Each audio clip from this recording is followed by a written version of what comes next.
So yeah, I'm not sure what was said there, but I might repeat some now, but I'm Sille and I come from Danish Center for Conflict Resolution, where I'm a deputy chair and Danish Center for Conflict Resolution. I will get into that later in my presentation, but it's a non-for-profit organization that based in Denmark, works primarily in Denmark, but also in international grounds. It's focusing not so much on international conflicts in the state manner scale, but on the civil society. And apart from that, I have another hat because I'm here in Ukraine because I'm a project assistant to the Danish Red Cross, and we have, with the Ukrainian Red Cross Society, implemented work in conflict resolution and nonviolent communication with the volunteers and youth of Ukrainian Red Cross Society and other civil society organizations, and I will also get into that. Can you speak a bit louder? Louder, of course, yes. And please interrupt me if you have any questions, any comments, any suggestions, anything. Okay. So these points I will go through in the talk. First, I'll just talk in civil society and what role it plays in conflict resolution. And then I'll get into the Danish Center of Conflict Resolution and the work we do and the approach we have. And that leads to the implementation of the projects we've done here in Ukraine. And then covering why youth is a strength to work with in civil society and how volunteers can be a force. And then I will cover some of the models, some of the methodologies that we would be, or I would be using in the trainings I would do for youth and volunteers. I will not go through them as I would in a training, but I will just present them. So when it comes to war and peace, the state is what is often considered the primary actor. However, it's not the only actor or the only interest that exists both in peace building and in conflict resolution or in processes surrounding that. In most common society structures, we have the state, we have the market with different interests, and then we have the civil society as the third sector. And civil society is placed outside of the market and of the state, as it comes with a different, or it's led by different interests. It's not motivated by the interest of power, by the interest of profit, but by the interest of change and of doing something. And it can feed into the same structures or the same societal changes, but it comes from a different force. So civil society can have many, many different shapes. It can be at one end of the spectrum, loosely structured, a group of people with no leader, no chairman, who works only in a very short time until they have reached their goal or they have come to their achievements. Making sure that the road that's been supposed to go through the park is gone around it. That could be one. And then on the other spectrum, organizations that are structured with thorough processes, with chairmen, with statutes, with constitutions, and everything in between that. NGOs, churches, families, parental groups of people who come together to do change.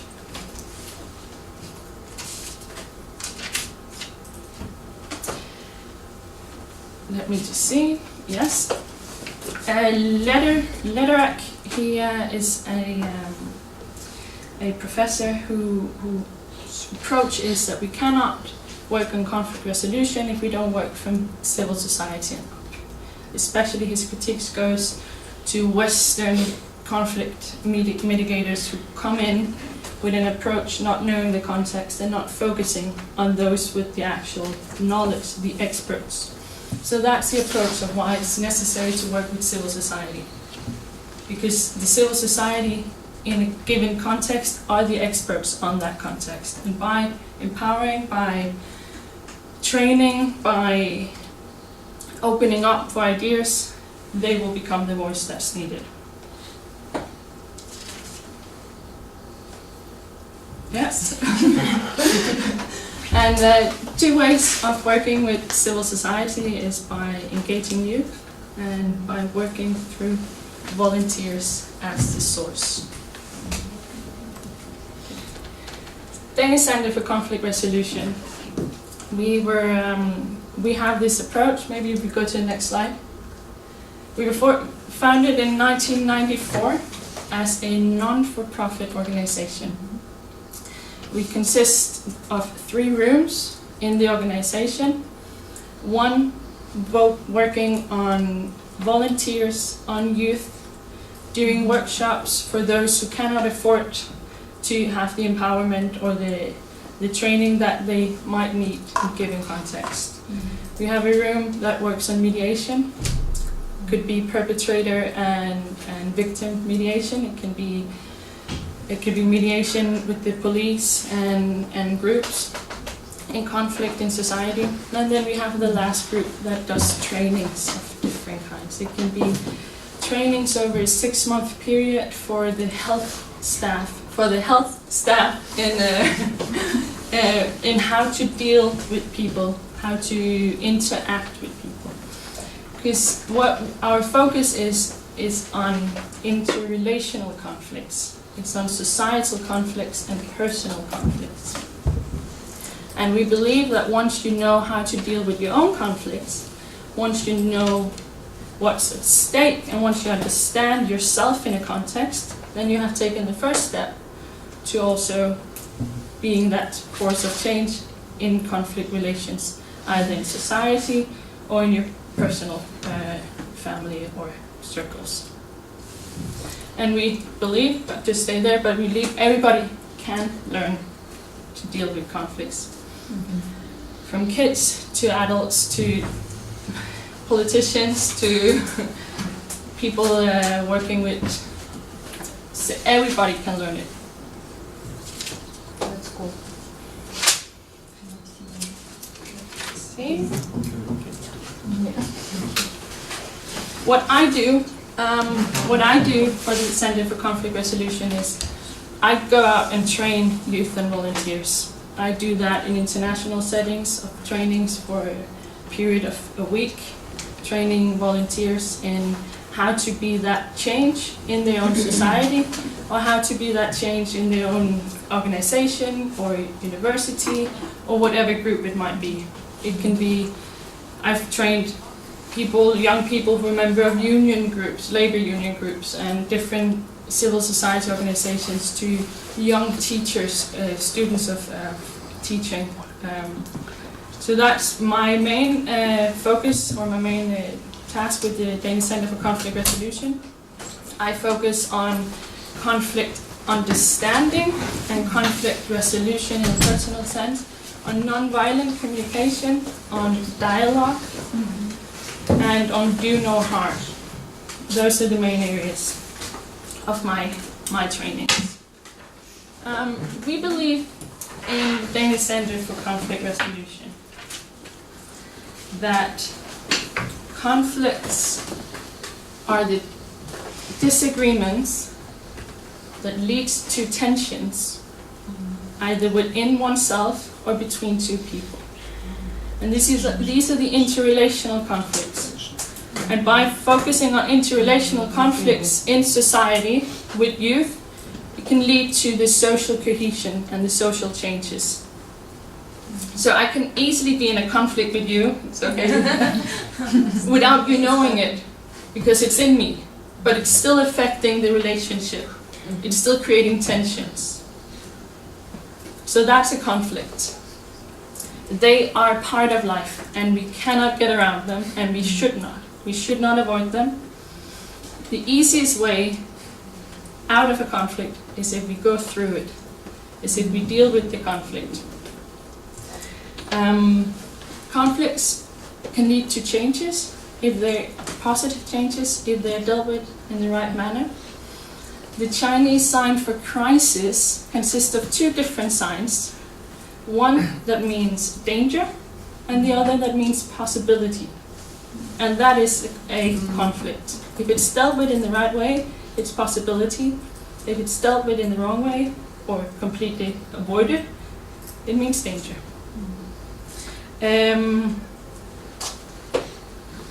Johan Galtung, who's a Norwegian conflict professor in peace studies, he says that conflicts are neither good nor bad. It's how we deal with them that's the defining power, or the defining source. And he went away from the traditional zero-sum chart. So he went from, there's one possibility where A wins, there's the other where B wins. There's the one where we reach a compromise neither of us is happy about. There's the one where we completely avoid the conflict. And then there's the fifth opportunity that leads to changes, that leads to transformation, and that's where we want to head to. Sorry. You're right. Yeah. So the Danish Red Cross and Ukrainian Red Cross Society, we have worked for now 2 years on implementing these forces, these structures with youth, with volunteers in selected target areas. As you know better than me, the conflict in East Ukraine has resulted in many conflicts, not just the direct war or the direct violence, but also conflicts in societies, conflicts in families, conflicts in neighborhoods. And to have the youth mediate, without going in as a direct mediator between two parts, but mediate on the community level, we believe that that's the first step of empowering and of changing. So we have, you go to the next slide. Okay. The Ukrainian Red Cross are the implementer of the project, and we are, Danish Red Cross are supporting, with support from the Danish Center for Conflict Resolution, in utilizing the energy of the youth for change, and training the youth to be implementing in their daily lives nonviolent communication as a tool, dialogue and active listening and curiosity, which are some of the foundations behind dialogue and the means of nonviolent communication. So we have been providing a space to train volunteers who now are the experts with the field. So they are going out with complete ownership of the training they have received, with follow-ups and with, of course, the support they need. But so now they are leading the process in their communities. They are implementing workshops for the youth. They are starting up initiatives in social cohesion. You go to the next one.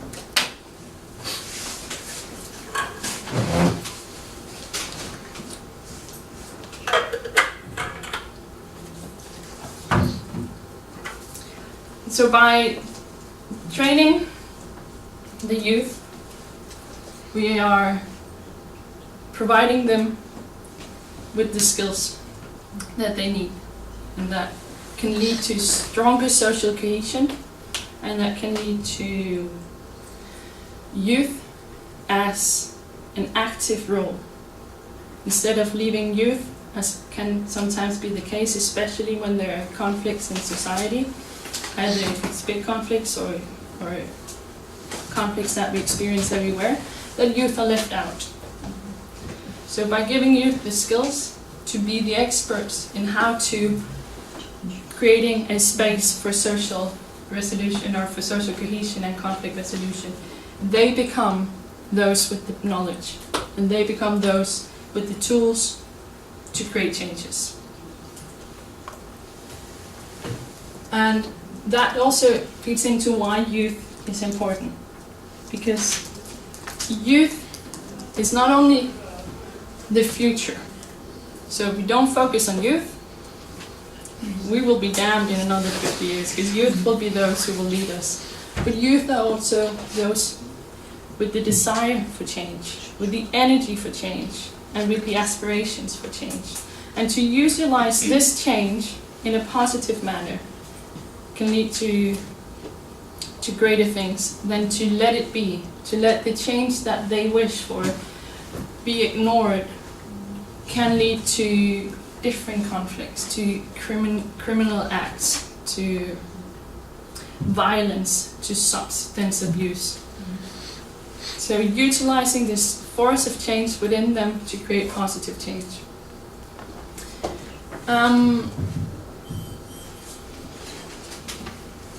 And this also again feeds into letter X's point of focusing on the civil society from the bottom and up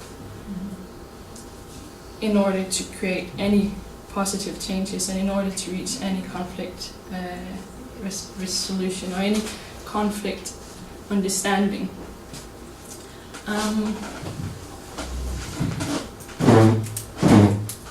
So by giving the youth and focusing on the youth in their own life, by showing them how to deal with conflicts with their sister or with their mother or with their teachers, that's giving them the hope and showing them the possibilities to then take it further.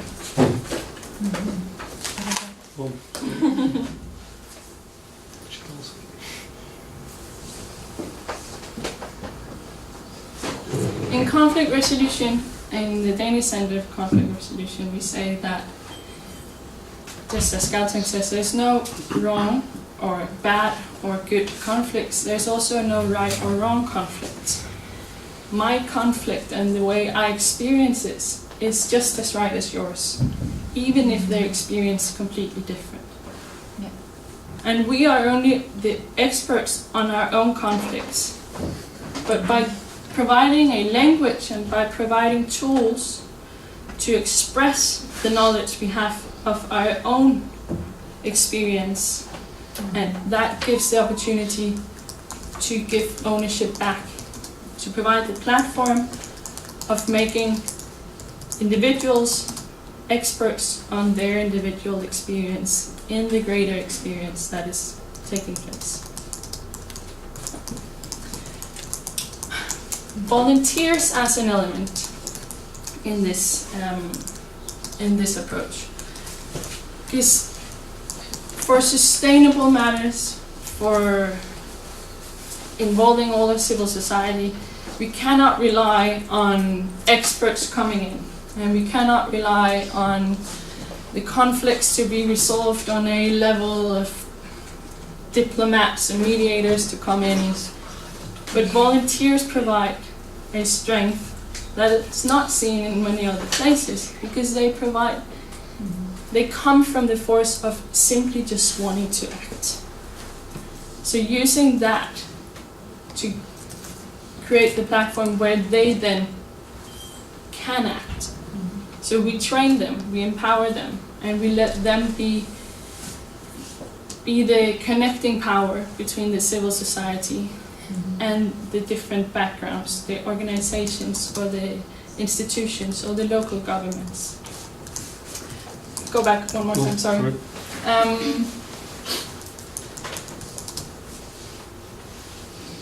Galtung, he also says that negative peace is not what we want to strive for.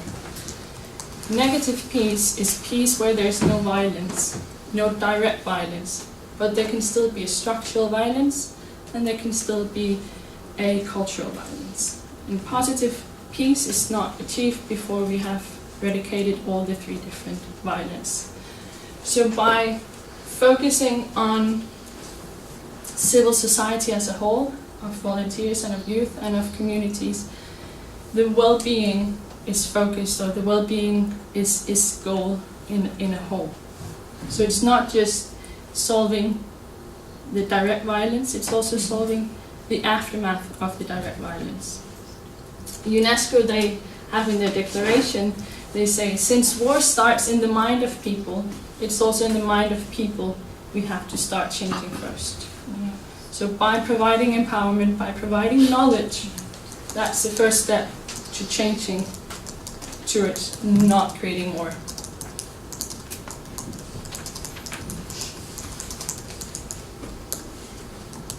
I think I already covered this somewhat, but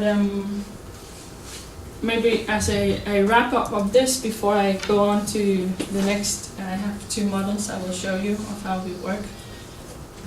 I will describe what could be a typical training from the Danish Center for Conflict Resolution. So leaning up against the knowledge or the understanding we have of conflicts being a given, a part of life that we cannot nor should we ignore. So that is the starting point. Conflicts will be with me as much as my need for breathing or eating. And it's not bad conflicts, we just have to find out how to deal with them. And no matter how much you work in the field of interrelational and community conflict resolution, you can't avoid conflicts. I still get conflicts with my sister or on the street, or that's life. But it's just up to me to find out how I deal with it, how I don't let it affect the relationship, how I don't let it affect the situation. And so we work in a training situation, could be whether it's a 3-hour workshop for youth volunteers of introducing them to the different theories behind, and introducing them and giving them the courage to understand that conflicts are not dangerous. Conflicts are not to be avoided. Conflicts are just to be dealt with in a proper manner. And then to giving trainings of a week-long period where we train the volunteers and we train the youth in being able to actually counsel or advise others counsel in their conflicts. So it's not mediating, but it's having the tools to help others get clarity about their conflicts. If you go to the next slide, this is one of the models that we work from. This is one of 2 conflict escalations. Because just as conflicts are universal, just as conflicts are for everyone part of our daily lives, conflicts also, and this is whether it's an international violent conflict to an interrelational conflict with your mother, they follow the same patterns. They don't follow necessarily in the same, or definitely not in the same strength.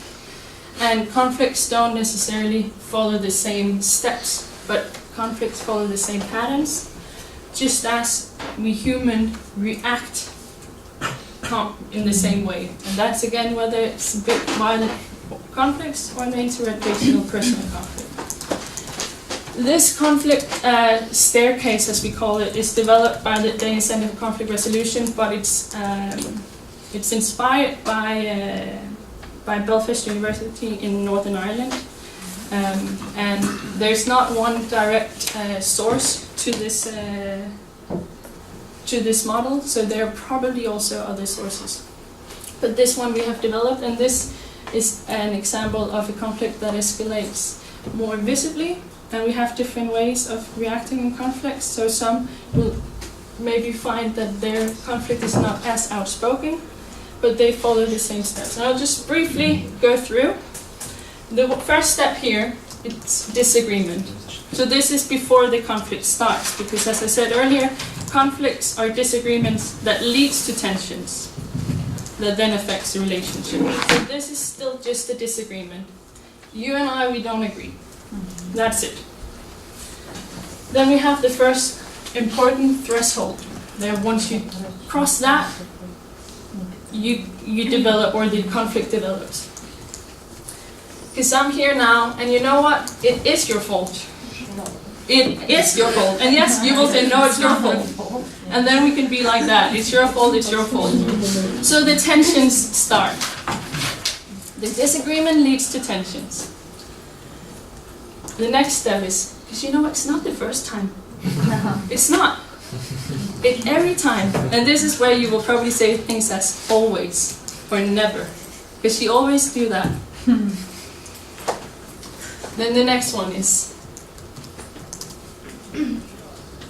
the next one is here. That's where it's you and me.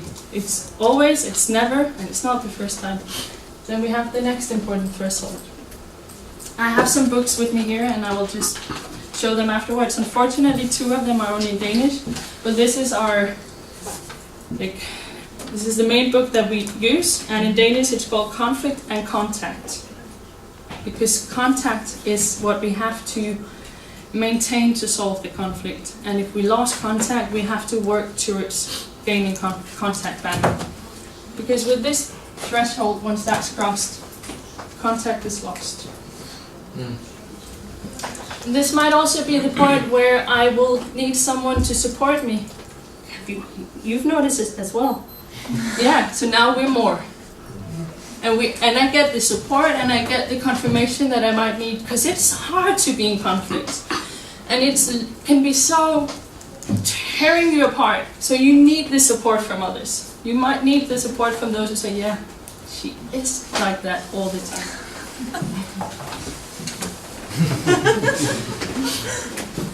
Then we have enemy images. Because she's it. No, you're not.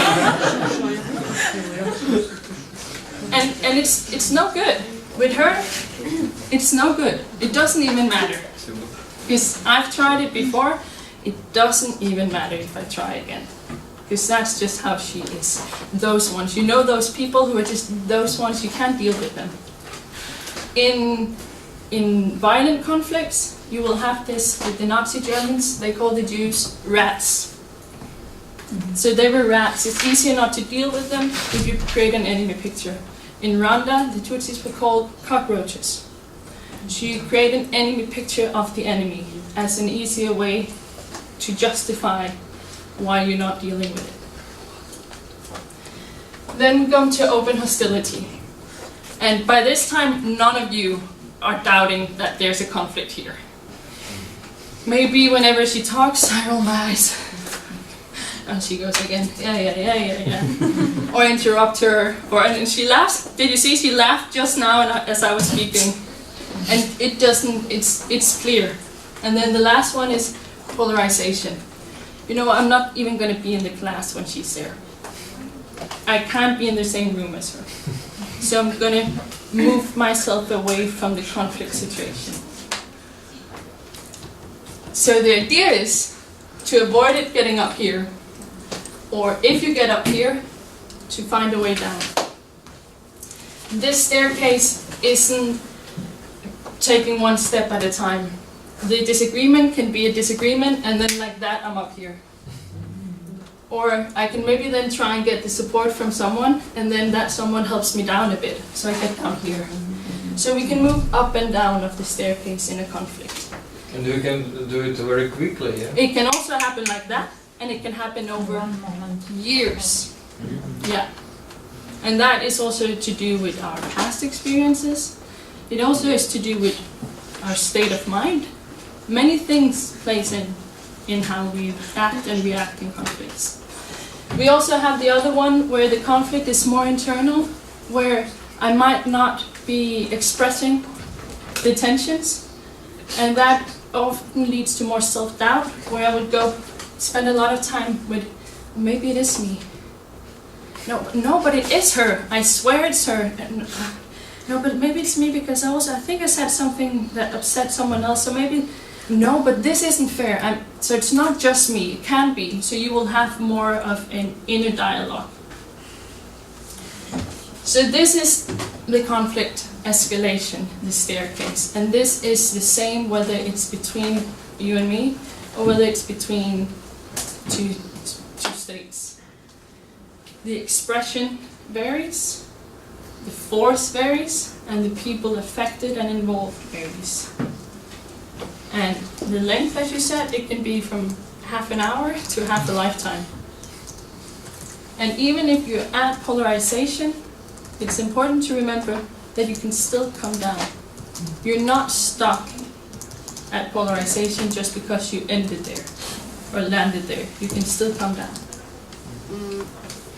So the next one is, how do we then come down? How do we de-escalate the conflict? This is the idea of nonviolent communication as developed by Rosenberg, and he says that he developed 4 inherent needs, 4 inherent breaches that we have to focus on. This model here is developed by Danish Center for Conflict Resolution. I then developed my own and added an element, and I will come to that later, why I added that element already here. Because Rosenberg, he says that first we have to distinguish facts from interpretations.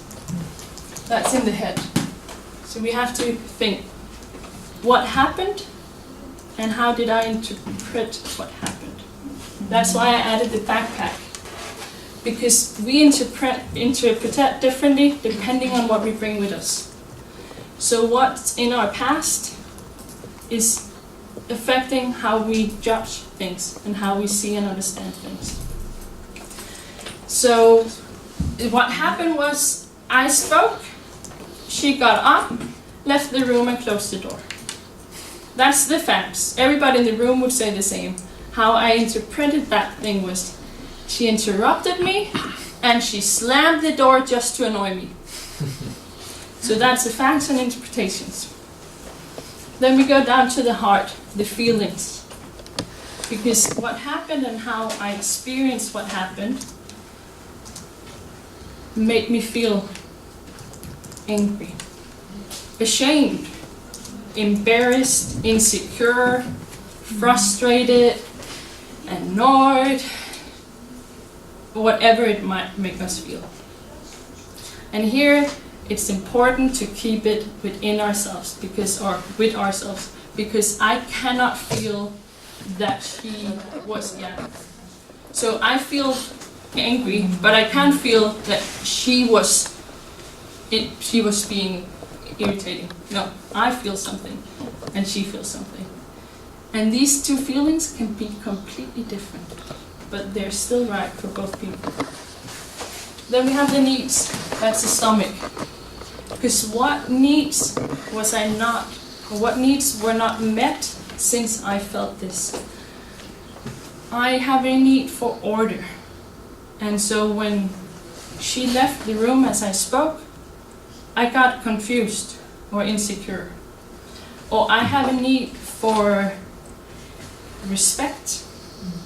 And when she came late for my appointment or our appointment, it made me angry.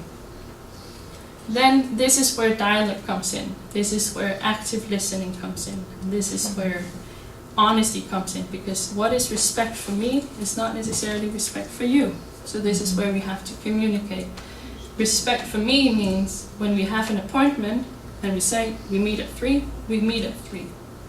Then you can say, okay, that's not how I understood respect, because respect for me is that you show tolerance. And so I was hoping you could show tolerance when I came late. So we have to question, we have to open up. So the needs were not met, that leads to us feeling something, that leads to us reacting. And then the last one, that's the possibilities, the actions. This is where hope lies, and this is also where the potential of not getting what you hope for lies. Because these are the actions. And I cannot have my actions as being that I need you to do something. My actions can be that I can hope or I can ask you to not interrupt me when I am speaking.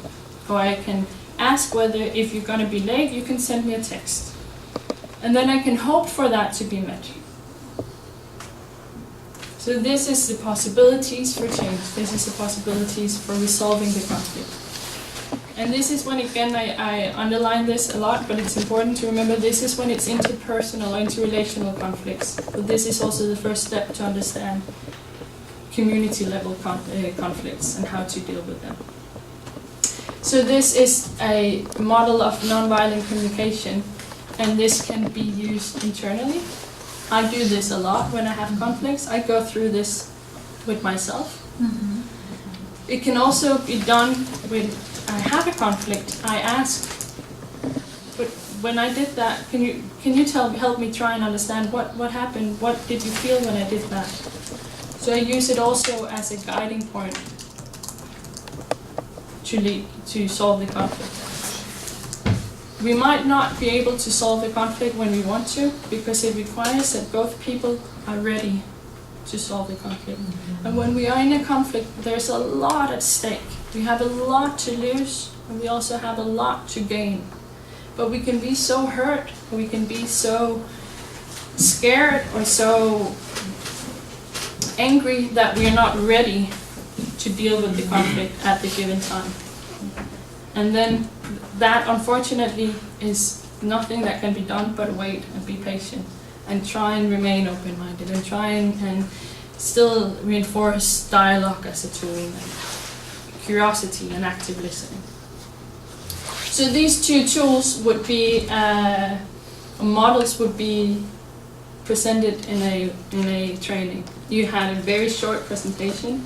These would be the focus of almost one entire day's training out of a week long.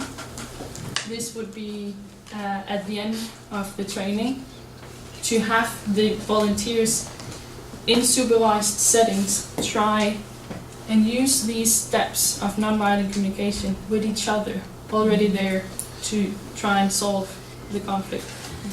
And it's amazing the experience you will feel once you realize, oh, it actually, I was ashamed. You kind of feel a relief once you, and then you, oh, it's because I really need order.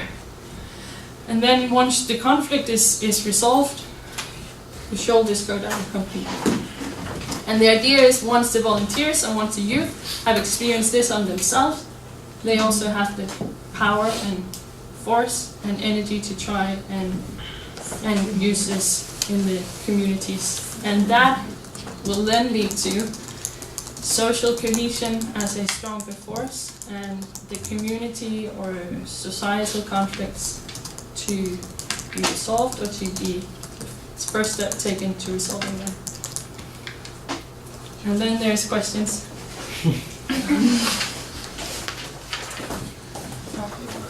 Can you explain the components that you add to your picture? Can you go back? Just no. Yeah. So these are the 4 steps of nonviolent communication that Rutherford introduced. And he says the first one in the head is where we have to distinguish facts from interpretations. I then say that the backpack is where we find the reasons to our interpretations. In the past experiences I've had, or past conflicts, or simply just what lies before now, that is what is shaping how I see things. And that's why maybe when you walk out the door, even though it was the first time for you, it might have been the 100th time for me that someone walked out the door as I was speaking. And that then leads faster to a reaction. So the backpack is where I find the interpretations to the facts. And Rosenberg, he placed them up here, as it's in the same center. We have to say what happened, and how did I see what happened. And then the next steps are the same. The heart, where we have the feelings, that's where we have to discover what feelings were a result of what I experienced. And then the needs, that's because there were needs that I had not met. Needs can also be food, sleep, air, to be able to breathe. And then there are the needs that are common, universal. It's to be recognized, to have love. These are common, universal needs. And then there are the needs that varies. Needs for order. Not everybody have a need for order. That's just how it is. But everybody they need to be recognized and to be loved. And then the actions. But actions are possibilities. Thank you. Okay, actually I have two questions. One is, do you believe that a conflict can be resolved if only one part makes efforts to it? And the second question is, could you please specify which conflicts are distinct for the Danish society? Maybe something about religion or ethnicity or language or something like this. The first question, whether a conflict can be solved or resolved if only one party is willing to do that. Parts of the conflict, yes. But the entire conflict, no, not necessarily. It can be that the first steps is for me, an example, I had a conflict with a colleague. The conflict was within me. He didn't know about the conflict, but it affected our relationship because I didn't come to any of the meetings. And I alone solved the conflict because that was a conflict within me. So I went through these steps and I realized what I needed to do and I acted on it, and it took a long time. This was years. And once I acted on it, now our relationship is fine. Yes, but he didn't know about yeah. it. And then there's the other one where both parties know. And then we need to have both parties willing to change. And we sometimes cannot do anything but wait and be patient. And sometimes what will be enough is to implement these non-violent communication in the relationship to the other. So without saying, you don't come in with a spreadsheet and say, okay, wait, I have some questions and I want to go through them, so can you tell me what happened? But you can ask, you can say it as it is. We've been having a hard time for the last 6 months, and this is how I experienced it. And I know that most likely when you did this, you didn't mean to, but it made me feel. And it probably made me feel like that because I have a need for. And so that's how it is from my side. And that can be the first step to showing the other person trust and openness. Yes? Mhm. Second question, what societal conflicts that are at the moment taking place in Denmark? I think there are of course the conflicts in neighborhoods or in communities that are taking place where there are different groups that are not agreeing. But currently there's one societal conflict that is not currently, that is for many generations, and it's not just in Denmark, but it's that any other where, that there are groups in the society that are hostile towards another group in society, and that leads to tensions. Yes, but on which characteristic? How it's shown? No, I mean the disagreement about what? About So it's not the in this- privilege on race or... Yeah, that plays in. Then it's fear. It's not knowing who that other person is, who that other group is. So fear is often the same as not knowing. Mhm. So it's fearing what they might take away from me, or fearing what they come with. And it's the same as I don't know. So that's often in cases, when it comes with ethnic conflicts, it's that. And we have to acknowledge that, because their fear, again, it's real. It's real, the fear that they have. Okay, thank you.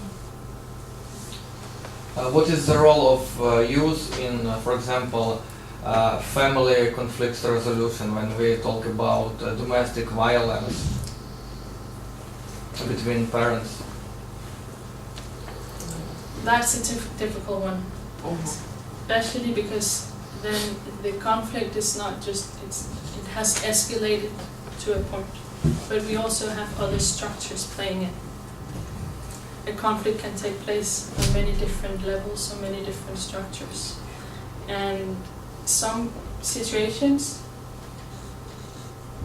cannot be solved by going through this. to begin with. And I don't know, this is a topic I can't answer of what the role is, but I will say that everybody are capable of dealing with conflict resolution. But we come back to the same, if there's one party in the conflict who is not willing or able to realize or deal with the conflict, no matter the strength of the person who is dealing with it, can solve it. Then there's also, if there's a conflict between the two of us, you cannot necessarily solve the conflict, even with all the good intentions. But when it comes to violence, I don't know much. That's not a field of mine, but violence is the last step. And violence, it's the same you will see, but it's harder to get down in the different layers. I cannot, unfortunately, give a clear answer on that, except to say that everybody can deal with conflicts. And some conflicts needs either time before you can deal with them, or needs to be some real. When I had the staircase before, and I said that the last one, polarization, should not be the end goal, sometimes it should be the end goal. Sometimes it should be to protect myself. I'm going to stay out of this relationship. I'm not going to try and deal with this conflict. So it's not polarization because the conflict has not been dealt with. It's polarization, or it's staying out of the conflict because it has been dealt with. And that's the result that has been made, that this is to protect myself. Thank you. Yeah, it's me again. So I would like to ask if Danish schools contain some courses like this. No, No, unfortunately not. even something like this. No. We have, as you have here, degrees, university degrees in conflict Yeah, resolution. but in school for children, no. No, what we do have as part of the Danish Center for Conflict Resolution, and we are working with other organizations, civil society organizations that work in the field. I have a book with me here, which is in English, and I'll pass it around. It's on dialogue as a tool, and I've been training students who are studying to become teachers in these tools. To have these students, to have them, or to provide them with the tools on how to deal with students in their classrooms once they come out to become teachers.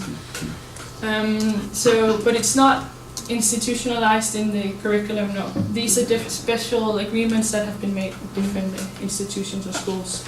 We also have another offer in the Danish Center for Conflict Resolution, where we work with another organization that trains school kids in age 8 to 15 in how to be what we call student and youth, or student and children mediators.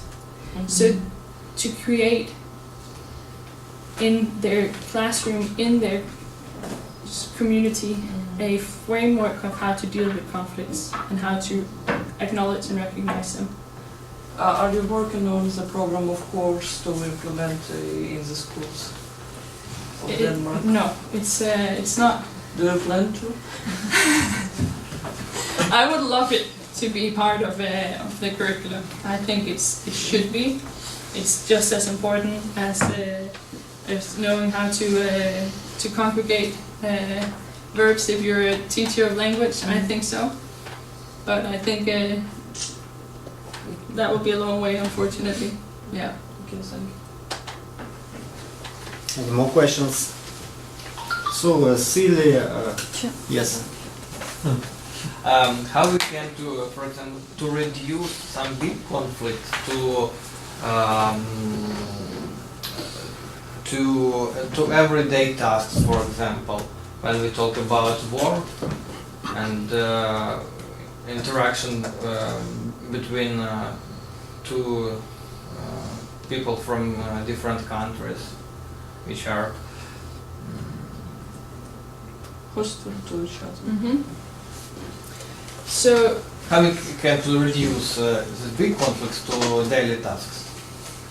I'm not sure if I get your question, but let me give you an answer and then you tell me if it answers your question. I believe, or we believe in the Danish Center for Conflict Resolution, I believe that working with conflict resolution on a community level is one way of working on conflict resolution on the national level, on state level. Conflicts affects or needs to be dealt with in different ways, and the conflict, if we take the conflict of Ukraine now, there's a big conflict, violent conflict, which leads to other conflicts. And just as youth and volunteers have a strength in one part of this conflict resolution area, so do mediators or diplomats or politicians or governments, or they play a role in other aspects of resolving the conflict. So I, as an individual, can create social cohesion and can create an openness in my community, which can lead to the changes, which can then grow and can affect upwards. But I cannot, with my position, solve anything from a diplomatic status from the top. So it has to be dealt with both ways. Does that answer your question? I think so. Yeah. Thank you. Celia, thank you so. It was a wonderful speech. And let me ask you a question. As we know, you got a master's degree in social sciences. So how your education helps your everyday work, social work, and do you use some sociological methods or statistical tools in your work? Yes, I do. I have a degree in religious studies and global sociology, focusing on international migration, and that is definitely something I'm using in my professional life now. I think that, and I bet you will all agree, that there are two things we learn. There are the things we can look up in our books after we learned it, because we will forget it again. And then there are the things that shapes us, and that forms us, and that affects how we approach things, and how we, with a critical point of view, will understand things differently than we did before we learned it. And we did not realize we learned that, but we did. And that is something I use all the time. Yes. Whenever I have to deal with budgeting or statistics and do graphs, I will have to look it up still.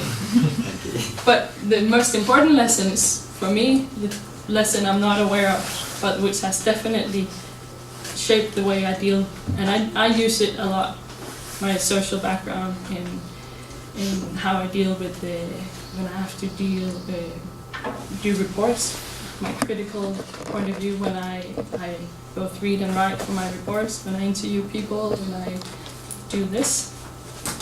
So, yeah. Thank you. Thank you.